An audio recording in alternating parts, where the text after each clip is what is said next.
A gente começou semana passada a estudar um pouco o livro de Esther e a gente viu algumas coisas bem interessantes, né? Como que um império de 2.500 anos atrás está mais próximo da nossa realidade do que a gente imagina, né? Principalmente com relação aos comportamentos do ser humano. É como Salomão dizia, né? O que aconteceu vai acontecer de novo e vai se repetir novamente. Não há nada novo debaixo do sol. E a gente vai dar continuidade aqui em Esther, no capítulo 2. Nós vimos na semana passada que o rei da Pérsia, Assuero, em um impulso de raiva, acabou destituindo a sua rainha, Vasti, de ser sua esposa e de ser sua rainha, e baixou um decreto em todo o reino, dizendo que Vasti não seria mais rainha.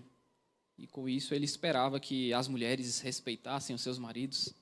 E a gente viu todos os desdobramentos disso na semana passada, e hoje nós vamos ver a continuidade dessa história aqui em Esther, no capítulo 2, que diz assim: depois disto, quando a raiva do rei Assuero já havia passado, ele se lembrou de Vasti e do que ele havia feito e do que havia sido decretado contra ela. Então os servos do rei que o serviam lhe disseram que se procurem moças virgens de boa aparência para o rei, que o rei nomeie comissários em todas as províncias do seu reino, que reúnam todas as moças virgens e de boa aparência no harém da cidadela de Suzã, sob os cuidados de Hegai, eunuco do rei, guarda das mulheres, e que se dê a elas os produtos de beleza que desejarem. A moça que cair no agrado do rei, essa reine em lugar de Vasti. O rei concordou com isso e assim se fez. Ora, na cidadela de Suzã havia um judeu da tribo de Benjamim chamado Mordecai, filho de Jair, filho de Simei, filho de Quis. Ele tinha sido levado de Jerusalém com os exilados que foram deportados com Jeconias, rei de Judá, a quem Nabucodonosor, rei da Babilônia, havia levado para o exílio. Mordecai havia criado Hadassa, que é Esther, filha de seu tio, que era órfã de pai e mãe. A jovem era bonita e formosa. Depois que o pai e a mãe dela morreram, Mordecai a adotou como filha. Quando a ordem e o decreto do rei foram divulgados, muitas moças foram levadas para a cidadela de Suzã, sob os cuidados de Hegai.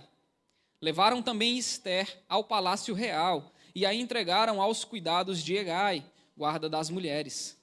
A moça lhe pareceu formosa e alcançou favor diante dele. Por isso Hegai se apressou em dar-lhe os produtos de beleza e a alimentação especial. Também lhe deu 7 moças escolhidas do palácio real e a transferiu com essas moças para os melhores aposentos do harém.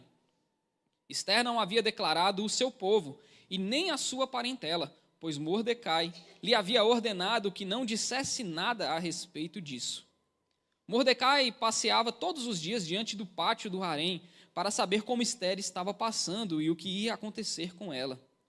Depois de 12 meses de tratamento, seguindo as prescrições para as mulheres, que eram embelezadas 6 meses com óleo de mirra e 6 meses com óleos aromáticos, essências e perfumes em uso entre as mulheres, chegava a vez de cada moça ser levada ao rei Assuero. Então a moça ia ao encontro do rei e podia levar consigo tudo o que quisesse do harém para o palácio. À tarde, ela entrava no palácio e pela manhã voltava para o segundo harém, sob os cuidados de Sagaz, eunuco do rei, guarda das concubinas. A moça não voltava mais ao rei, a menos que o rei a desejasse e ela fosse chamada pelo nome. Quando chegou a vez de Esther, filha de Abiaio, tio de Mordecai, que a tinha adotado como filha, ela não pediu nada além do que Hegai, eunuco do rei, guarda das mulheres, lhe havia aconselhado. E Esther alcançou o favor de todos e os que a contemplavam. Assim Esther foi levada ao rei Assuero, ao palácio real, no 10º mês, que é o mês de Tebete, no 7º ano do seu reinado. O rei amou Esther mais do que todas as mulheres. E ela alcançou diante dele favor e aprovação, mais do que todas as virgens. E o rei pôs a coroa real na cabeça dela e a fez rainha no lugar de Vaste. Então o rei deu um grande banquete a todos os seus oficiais e servidores. Era o banquete de Ester. Concedeu alívio às províncias e distribuiu presentes, segundo a sua generosidade real. Quando as virgens foram reunidas pela segunda vez, Mordecai estava sentado junto à porta do rei. Ester ainda não havia declarado a sua linhagem e o seu povo, como Mordecai lhe havia ordenado. E Ester continuava a cumprir as ordens de Mordecai, como tinha feito quando este a criava. Naqueles dias, quando Mordecai estava sentado junto à porta do rei, 2 eunucos do rei, que se chamavam Bigtan e Teres, e eram do corpo da guarda, ficaram indignados e planejaram matar o rei Assuero. Isto chegou ao conhecimento de Mordecai, que o revelou à rainha Ester. E Ester o disse ao rei, em nome de Mordecai. Investigou-se o caso, e era fato. E os 2 conspiradores foram pendurados numa forca. Isso foi escrito no livro das crônicas diante do rei. Senhor, nós te agradecemos e te louvamos, Pai, porque a tua presença é bem real, é bem palpável a nós, hoje aqui nessa manhã, Deus. Obrigado porque o Senhor, como tu bem disses, passeia no meio dos louvores, e assim o Senhor tem feito aqui em nosso meio, Pai. O Senhor tem estado conosco, o Senhor tem, ó Deus, ministrado aos nossos corações, o Senhor tem nos confortado, o Senhor tem, ó Deus, trazido sentimentos tão gostosos, Senhor, em nós, dentro de nós, que nós ficamos sem palavras diante, Senhor, da tua presença, Senhor. Ó Deus, obrigado por isso. Eu te peço que este mesmo Espírito que passeia entre nós aqui possa também, ó Deus, nos aperfeiçoar por meio desse sermão, por meio da tua palavra. É no nome de Jesus que eu oro. Amém. Amém. Quem lembra do desenho da Cinderela? A Cinderela era uma moça bem bonita que havia sido criada pelo seu pai e pela sua madrasta, juntamente com as suas meias irmãs. E depois que o seu pai morreu, ela sofreu bastante lá na casa da sua madrasta, que era uma madrasta má, que colocava ela para fazer trabalhos pesados e tratava ela de uma maneira diferente da qual tratava as suas irmãs. E a Cinderela sofreu bastante ali naquela casa da madrasta. Acontece que, durante ali a história da Cinderela, o rei decide chamar princesas, chamar todas as moças para encontrar uma princesa para o seu filho. Ele queria que o seu filho se casasse com uma moça do reino, então ele manda convidar todas as moças do reino para um baile, aonde nesse baile o seu filho, o príncipe, iria escolher uma esposa para si.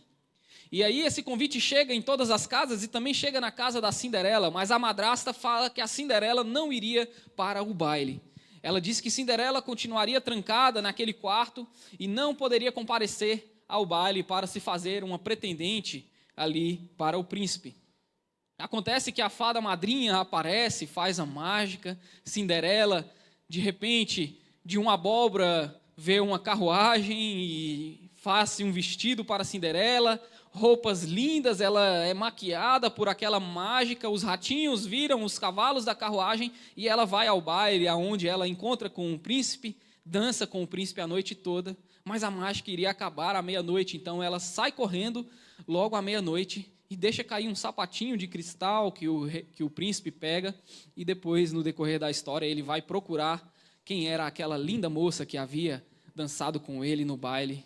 E a gente sabe que termina com um final feliz. De fato, ele encontra Cinderela, ele encontra a dona do sapatinho, eles casam e vivem felizes para sempre.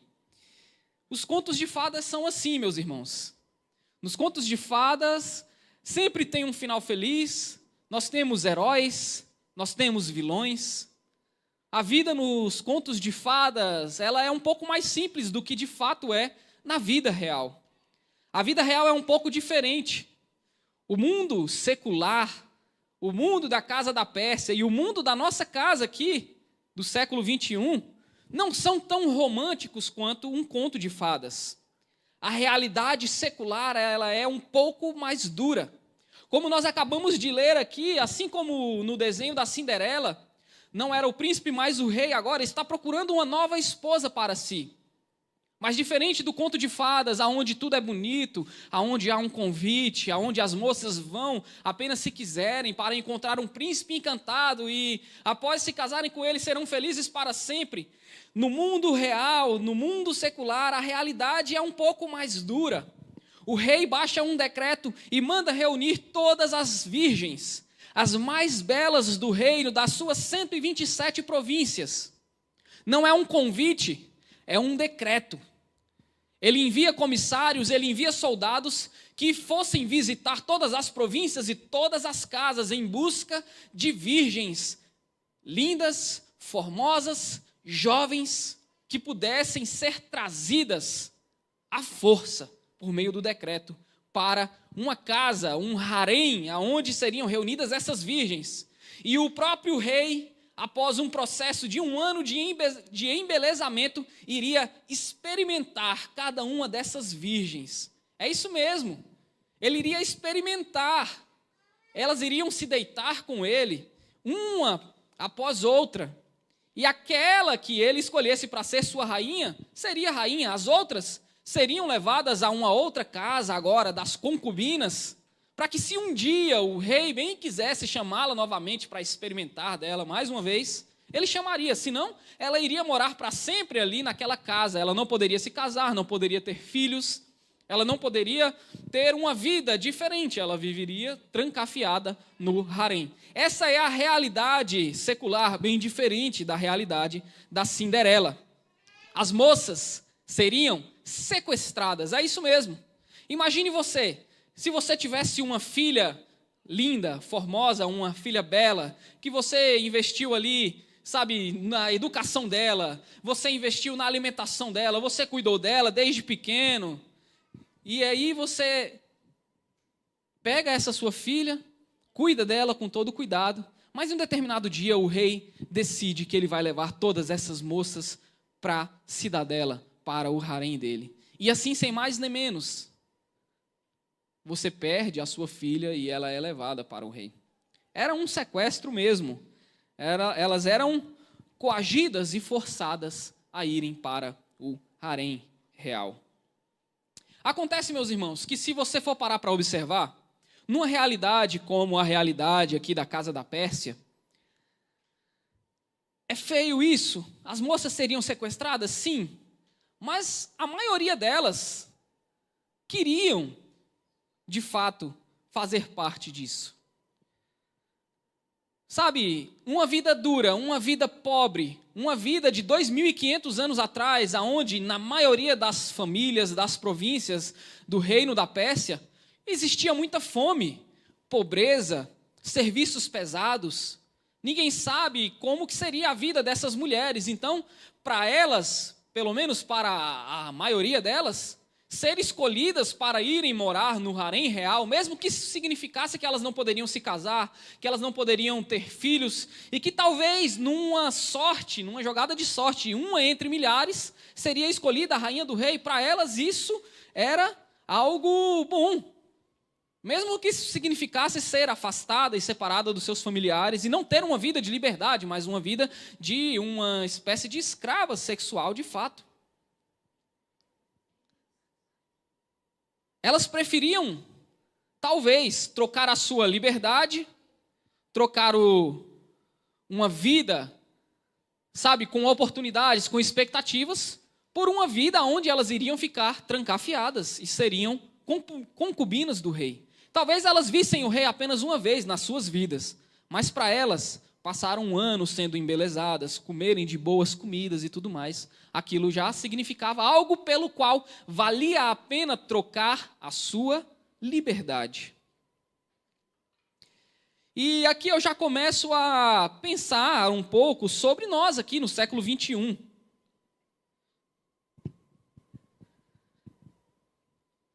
Será que nós temos nos submetido a algum tipo de prisão, sequestro, ou nos submetido a algo que talvez não seja tão agradável para nós, E nós trocamos a nossa liberdade por prestígio, por status, por fazer parte de um harém, por ser conhecidos como, sei lá, uma concubina do rei. Será que nós temos trocado a nossa liberdade, a nossa vida, aquilo que é mais precioso para a gente, talvez até a nossa família, por prestígio? Por ser conhecido como alguém que faz parte de algo que é falado em toda a sociedade, como o harém real? Alguns de nós, eu tenho certeza, que têm talvez agido como essas mulheres. Embora seja um sequestro, embora nós saibamos que nós estamos trocando a nossa liberdade, que nós estamos trocando uma vida inteira, talvez diferente da que poderíamos ter, por algo que nem é tão valioso assim, mas que as pessoas olham e sabem que nós estamos fazendo parte daquilo, então isso pode trazer fama, pode trazer status, pode trazer prestígio. Bom, e o povo de Deus? Como que eles estão enxergando tudo isso? Como que eles estão enxergando toda essa, todas essas ações no mundo secular, na casa da Pérsia? Um rei que sequestra, que coage mulheres jovens e virgens para serem suas concubinas. Uma casa onde nós vimos na semana passada que valoriza as pessoas por aquilo que elas têm, por aquilo que elas são, uma sociedade, uma cultura que vive com base na ostentação e mostrar o seu poder, o seu tamanho, como que você pode dominar sobre as outras pessoas, como que o povo de Deus está vivendo nisso, porque na semana passada nós vimos que no capítulo 1 o povo de Deus não é nem mencionado. E aqui no capítulo 2, nós somos introduzidos agora um pouco a duas pessoas que fazem parte do povo de Deus. E como que eles estão diante de tudo que acontece nesse mundo secular? Como que o povo de Deus vive no mundo secular? Esse é o meu segundo ponto.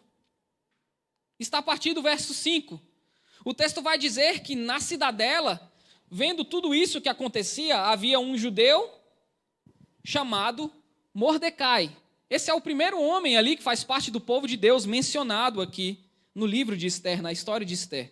E vai dizer que esse homem, esse judeu que fazia parte do povo de Deus, Mordecai, ele tinha adotado uma sobrinha, uma prima, que se chamava Radassa, mas que na verdade agora se chamava Esther. É muito interessante porque esse capítulo 2 de Esther vai nos trazer algumas reflexões sobre como o povo de Deus vive e se relaciona e, como que eles estão situados nesse mundo secular, na casa da Pérsia. Meus irmãos, existem duas maneiras, basicamente, que nós vemos por aí, de como o povo de Deus vive no mundo secular. De como o povo de Deus vive na casa da Pérsia. A primeira, separação total. Eu não quero fazer parte desse mundo. Eu não quero escutar música secular. Eu não quero comer comidas sacrificadas a São João. Eu não vou chupar as balinhas do Cosme e Damião. Eu não vou vestir as roupas de determinada marca, porque eu fiquei sabendo que o dono, do fabricante, fez um pacto com o diabo. Eu não vou mais tomar Coca-Cola. E nem assistir à Rede Globo. Essa é uma das formas de viver no mundo secular. Separação total. Radical. E existe uma outra forma também, que é a forma que Mordecai e Esther adotam. Que é de absorver esses costumes. É o oposto da separação. É a absorção. É fazer parte da cultura, é ser introduzido nessa cultura. É exatamente isso que nós vemos com Mordecai e Esther. Primeiramente, Mordecai não é um nome judaico. Esse nome de Mordecai, o nome de uma divindade da Babilônia, já demonstra que ele estava bem situado, ele já vivia de uma maneira, ele não se sentia incomodado em viver no mundo secular, na casa da Pérsia. E Radassa é um nome judeu, vamos abandonar esse nome, seu nome agora passa a ser Esther. Uma palavra medo-persa para estrela. Deixa o seu nome Radassa para lá, adote um novo nome, Esther. Ora, e como que nós vamos agir diante dessa atrocidade do rei que sequestra mulheres para o seu próprio benefício, para experimentar uma e a outra? Nós vamos nos revoltar? Será que nós vamos agir como a rainha Vasti, que disse, não vou mais comparecer diante desse circo, como nós vimos na semana passada? A revoltada rainha Vasti, que fala, eu não vou mais comparecer à presença do rei, eu não quero mais fazer parte desse circo. E a partir daí ela recebe uma pena, e ela não será mais rainha, ela não terá mais direitos a nada, ela não será mais esposa do rei. Como será que o povo de Deus vai se comportar diante da casa secular, do mundo secular? O texto nos mostra que Mordecai, já bem acostumado com os costumes seculares, já bem introduzido, já absorveu bastante a cultura persa. Ele fala para sua prima, sua filha adotiva Esther, olha, tudo que eu te ensinei até aqui, você vai utilizar para você alcançar favor diante das pessoas, para você alcançar favor aonde você for, porque você vai ganhar esse concurso de beleza. Você vai se tornar a nova rainha da Pérsia. Foi para isso que eu te criei. Eu não te criei para ser Radassa, eu te criei para ser Esther. E esse é o outro extremo que nós podemos ver o povo de Deus no mundo secular, na vida secular. Ao contrário da total separação, é a total absorção desses costumes, é fazer parte de fato dessa cultura, é abandonar a sua própria identidade de Radassa, de judeu, para se tornar agora a rainha da Pérsia. Esse é o outro extremo que nós também vemos muito por aí. Acontece, meus irmãos, que o que Deus quer para o seu povo, o que Deus deseja para o seu povo, não é nem a separação total e nem a absorção total da cultura. Um bom exemplo de como se comportar no mundo secular, talvez seja Daniel. Daniel, ele não se separou totalmente e ele também não absorveu totalmente a cultura. Ele conseguiu juntar elementos da sua identidade judaica com elementos da cultura babilônica. E ele conseguiu ser relevante naquela sociedade, se tornando uma pessoa importante, fazendo o bem para aquela sociedade. Talvez Daniel nos mostre um exemplo de como agir nesse mundo secular onde o povo de Deus é introduzido. Mas não é igual Daniel que o autor de Esther nos apresenta o povo de Deus. Não é com a moderação de Daniel, é o contrário. É uma Esther que quando nós lemos aqui, ora, ela alcançou o favor de todos quanto a contemplavam. E a gente pensa assim, nossa, Deus abençoou Esther. Olha só, o povo de Deus é assim, aonde eles chegam, todo mundo vai perceber o brilho do Espírito Santo. Mas não tem nada disso, essa palavra que alcançou no original, não é como se ela tivesse sido passiva nisso, como se ela não tivesse feito nada e os outros tivessem enxergado nela um brilho diferente, como a gente é ensinado. Não é nada disso. O texto quer dizer que ao falar que Esther alcançou o favor do rei, alcançou o favor de Hegai, o eunuco, alcançou o favor das outras pessoas, quer dizer que ela conquistou esse favor. Ela usou da sua sensualidade, ela usou das artimanhas, ela usou da esperteza para conquistar esse favor. Ao contrário do que nos é ensinado de que Esther era uma jovem bobinha, que simplesmente o brilho do Espírito Santo brilhou nela mais do que em todas as outras mulheres, não. Esther sabia o que ela estava fazendo. Esther queria ser a rainha da Pérsia. Esther alcançou o favor dos outros sendo esperta. Utilizando, sabe, do jeitinho brasileiro, utilizando, sabe, do gingado, utilizando de persuasão, utilizando de sensualidade. Ela encantou as pessoas porque ela foi ensinada a fazer isso por Mordecai. Eles queriam fazer parte da cultura persa a qualquer custo. Mordecai não era um mendigo à porta do rei. Mordecai era um oficial da casa da Pérsia. Um oficial que sabia dos assuntos, que tinha acessos, que poderia visitar o harém e passeava lá pelo pátio todos os dias para saber como Esther estava. Então perceba, o povo de Deus retratado aqui em Esther não é um povo que está separado da cultura, mas um povo que foi absorvido pela cultura e que faz qualquer coisa para fazer parte dessa cultura e da alta sociedade dessa cultura secular. Inclusive, Esther conquista e se torna a rainha do maior império pagão de sua época. Mas qual o custo disso? Qual o custo de ser absorvido por um mundo secular e se tornar pessoa importante nesse mundo secular? Qual o custo para se tornar uma rainha nesse mundo mau que a gente vive?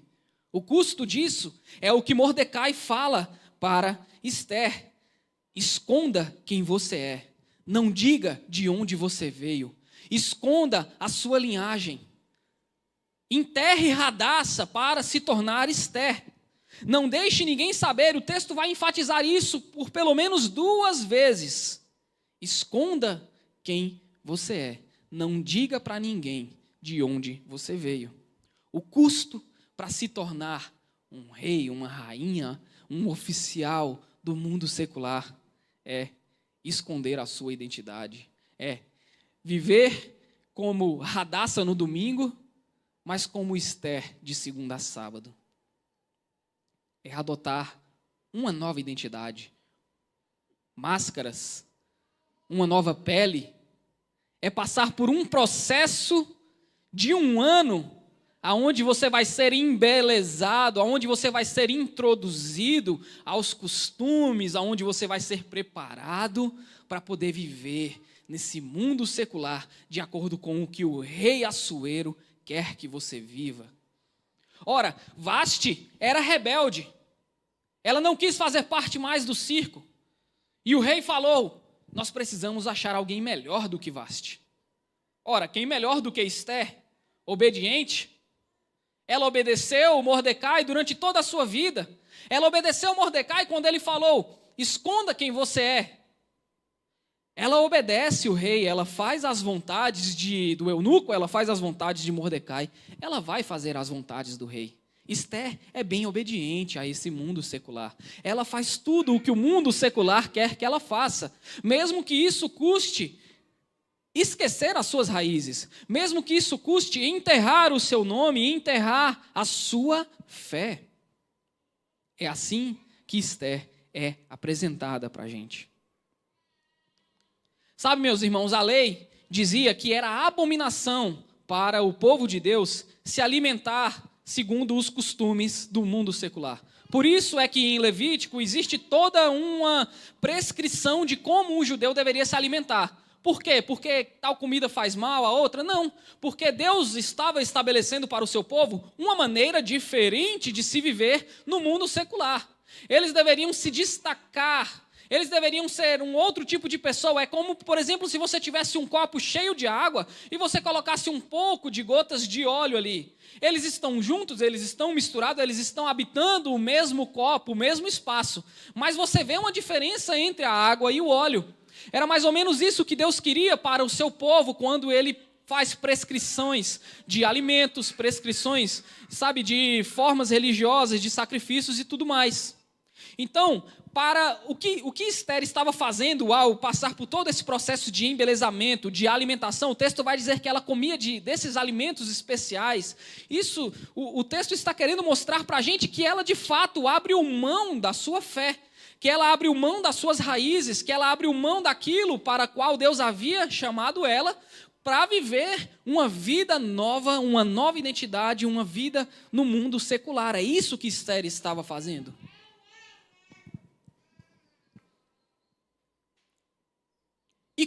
e com a gente? Será que nós temos agido um pouco como Esther? Eu tenho uma confissão a fazer. Eu já vendi a minha fé algumas vezes para fazer parte de algo importante nesse mundo secular. Eu já algumas vezes escondi a minha identidade para poder me sentir parte de algum grupo que era diferente daquele que eu fui criado. Eu já negociei valores algumas vezes para poder alcançar determinadas posições. Muito provavelmente você também já fez isso. Muito provavelmente todo mundo que está aqui em algum momento já escondeu a sua identidade, já vestiu máscaras, já adotou um outro nome, já negociou um pouquinho a sua fé. Só um pouquinho, não precisa negociar tudo não, mas um pouquinho. Para fazer parte, para pertencer, para alcançar, para conquistar esse mundo secular que a gente vive. E agora, Clisman? Eu já me vendi? Eu já sucumbi? Eu estou igual Esther e Mordecai. Eu já fui totalmente envolvido e tragado por essa cultura, que é diferente da cultura de Deus, que é diferente da cultura do reino de Deus. Mas essa foi a forma que eu enxerguei para conseguir vencer nesse mundo mal. Foi me envolvendo nele, até que eu perdi a minha identidade. E agora? O que nós fazemos depois que, desculpa a palavra, a merda já está feita?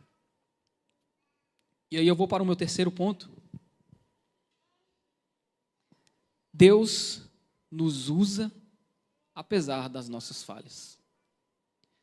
Nós vamos ver aqui no texto que Deus usa Esther, Deus usa Mordecai para cumprir os seus propósitos, para fazer o bem, para salvar a vida de um rei mau. Mesmo que eles já tenham sido inseridos e absorvidos por essa cultura, mesmo que eles não sejam heróis, aqueles heróis que foram pintados para a gente quando nós éramos crianças, heróis do Antigo Testamento, mesmo que eles não sejam heróis, Deus nos usa, apesar de não sermos heróis.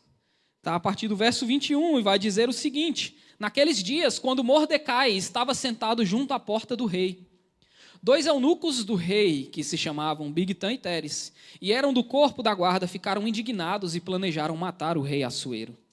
Isto chegou ao conhecimento de Mordecai, que o revelou à rainha Esther.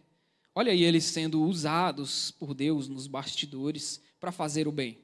E Esther o disse ao rei em nome de Mordecai. Então eles salvaram a vida desse rei. Investigou-se o caso e era fato. E os 2 conspiradores foram pendurados numa forca. E isto foi escrito no livro das crônicas diante do rei. Sabe, meus irmãos, pode até ser que nós já estejamos totalmente envolvidos e atolados no mundo secular até o pescoço. Pode ser que talvez nós tenhamos perdido totalmente a nossa identidade, a identidade que o Senhor nos deu para viver nesse mundo secular, nesse mundo mau. Mas Deus usa Mordecai e usa Esther, apesar das suas falhas, para fazer o bem, para salvar a vida do rei, para cumprir o seu propósito. Deus usa esses homens falhos, esses homens caídos. Deus usa Davi, Deus usou Moisés, Deus usou tantos outros homens maus, homens, sabe, que fizeram maldades e atrocidades.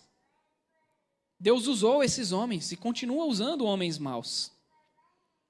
E talvez uma hora dessa você pode estar com um misto de sentimentos.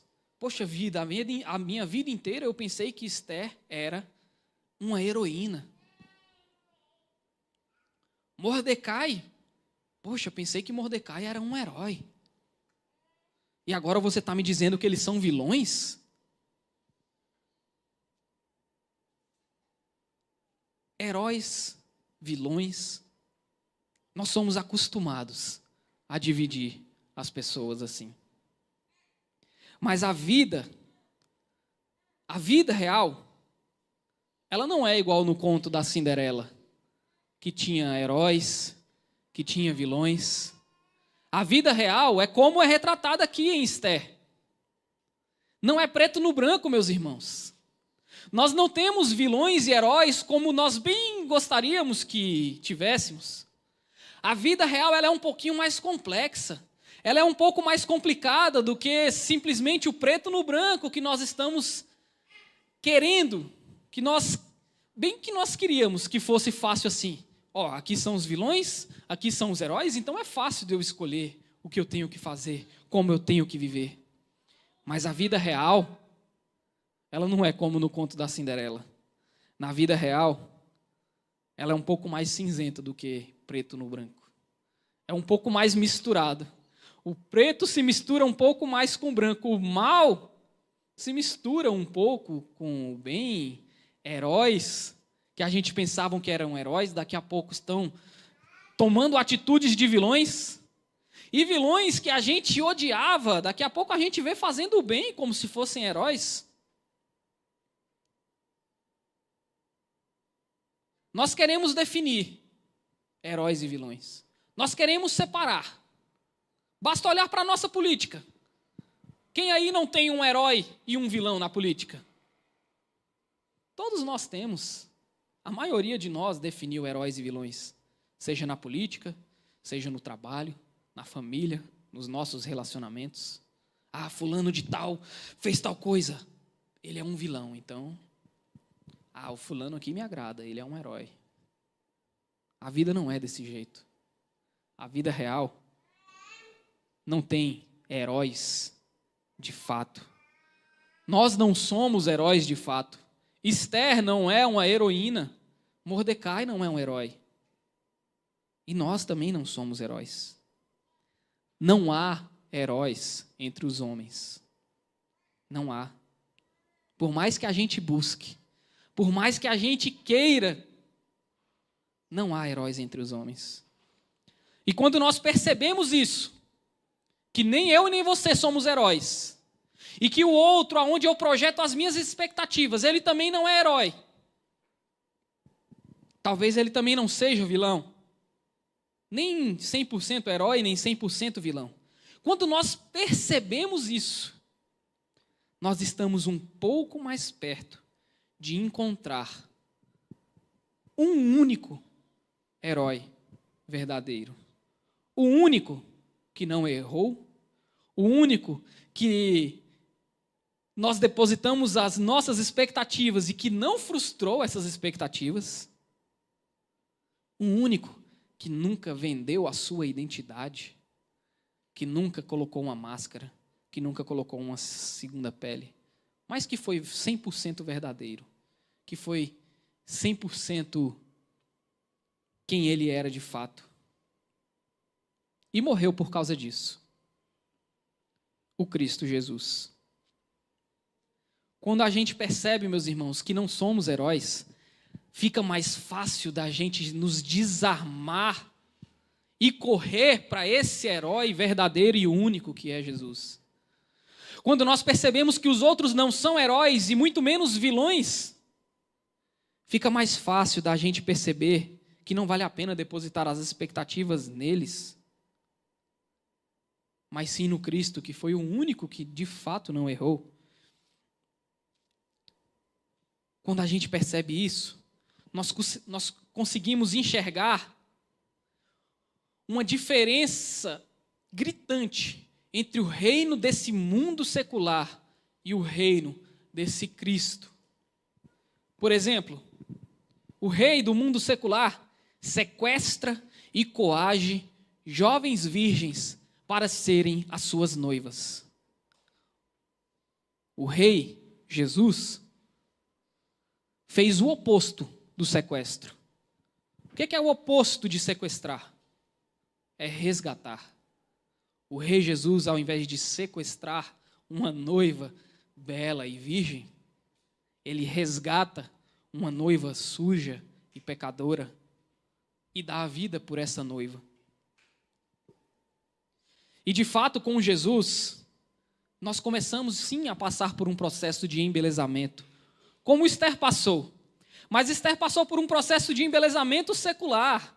O processo de embelezamento de Jesus é o oposto disso. Não é vestir uma máscara, não é adotar uma nova identidade. Pelo contrário, nesse processo de embelezamento que o rei Jesus vai fazendo na sua noiva, ele vai tirando de nós essa segunda pele. Ele vai arrancando de nós essas máscaras. Ele vai tirando de nós essas identidades que nós construímos e adotamos para enterrarmos a nossa identidade verdadeira e fazermos parte do mundo secular. No processo de embelezamento, de santificação, que o Cristo faz em nós por meio do Espírito Santo, ele vai arrancando tudo isso que a gente colocou na nossa vida, na nossa cara, na nossa identidade. Ele vai tirando essa segunda pele, ele vai tirando esse segundo nome, ele vai tirando essas máscaras que nós adotamos, essa falsidade. Se Esther, para ser amada no mundo secular, precisou abandonar o seu nome e a sua identidade e criar uma nova. Ela era Radassa e teve que se tornar Esther. No reino de Cristo, ele nos mostra a nossa verdadeira identidade e ele nos chama pelo nosso verdadeiro nome. Ele não quer que sejamos Esther. Ele quer que sejamos Radassa. Ele nos chama por esse nome e ele nos diz: tu és meu e eu sou teu. Por isso, correndo para esse verdadeiro herói, sabendo que quem eu considero vilão não é 100% vilão. Quem eu considero herói não é 100% herói. Correndo para ele, entenda, não é necessário se vender para o secularismo. Nós não precisamos nos vender para o mundo que nós vivemos. Nós não precisamos nos vender para essa cultura que nós vivemos. Não abra mão da sua fé, meu irmão. Ah, Clisma, mas o mundo é muito difícil para quem quer ser verdadeiro. O mundo é muito difícil para quem quer declarar a sua fé publicamente. É difícil mesmo. Mas é para esse tipo de vida, é para essa verdade que o Senhor nos chamou. Não abra mão das suas convicções, dos seus valores, para fazer parte de uma cultura que quer mudar você para algo diferente daquilo para o que você foi chamado. Não abra mão. Resista. Resista. Por meio do Espírito Santo, nós somos capacitados a resistirmos a essa cultura secular que objetifica as mulheres, como o rei fez aqui, e que as mulheres se aproveitam dessa objetificação para conquistar postos, status, alguma coisa. É assim que esse mundo funciona. Diga não para isso. Nós somos chamados e capacitados, não para uma separação total da cultura, mas para nós demarcarmos a nossa identidade nesse mundo. E só assim, dizendo não para a cultura, mas não nos separando totalmente, é que nós conseguiremos ser o sal e a luz que Jesus Cristo quer que nós sejamos nesse mundo mau, nesse mundo secular. Que nós sejamos, nesse mundo secular, nós possamos ser de fato, filhos de Deus, povo de Deus. Algo diferente do que já tem por aí. Porque pessoas vendidas para a cultura já tem demais. Pessoas se separando da cultura é muito fácil. Deus não nos chamou para nenhuma dessas duas. Ele nos chamou para declararmos a nossa fé publicamente, sem nos separarmos totalmente do mundo, para que possamos ser nesse mundo sal e luz, como Ele foi e como Ele quer que nós sejamos. Amém? Senhor, eu quero te agradecer nessa manhã pela vida dos meus irmãos, pela minha vida, Pai. Em primeiro lugar, eu quero te pedir perdão por todas as vezes que eu negociei a minha fé, que eu escondi quem eu era de fato, que eu adotei um novo nome, uma nova identidade, uma capa, uma máscara, para agradar pessoas, para agradar uma cultura, para agradar um sistema que é um sistema perverso, que é um sistema mau, que é um sistema sem amor, sem misericórdia, é um sistema de dominação do mais forte sobre o mais fraco. E muitas vezes, Senhor, eu quis fazer parte desse sistema e confesso a Ti que, por vezes, eu estou até tão envolvido nesse sistema que eu me esqueço de quem eu sou de fato, Pai.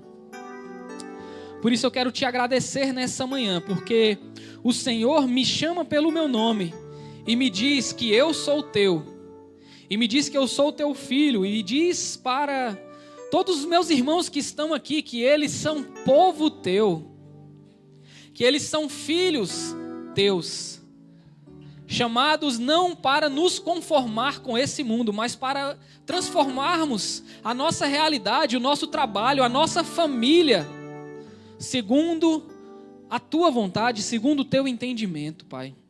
Em nome de Jesus, o que eu te peço nessa manhã é que nós não vivamos segundo esse sistema, segundo o secularismo, segundo essa cultura que insiste em nos tragar para dentro dela, mas que em nome de Jesus, eu e os meus irmãos possamos ser esse sal e essa luz, que sejamos diferença, que sejamos a pessoa mais gentil e mais amorosa da nossa família, do nosso trabalho, que sejamos a pessoa mais misericordiosa no lugar aonde estamos inseridos, e que dessa maneira nós possamos mostrar e demonstrar o teu amor, o amor de Jesus. É porque fomos amados, é porque fomos chamados, que nós amamos, Pai. Em nome de Jesus, nos ensina e nos dá força para dizer não para essa cultura, e nos dá força para vivermos segundo a tua vontade, em nome de Jesus. Amém.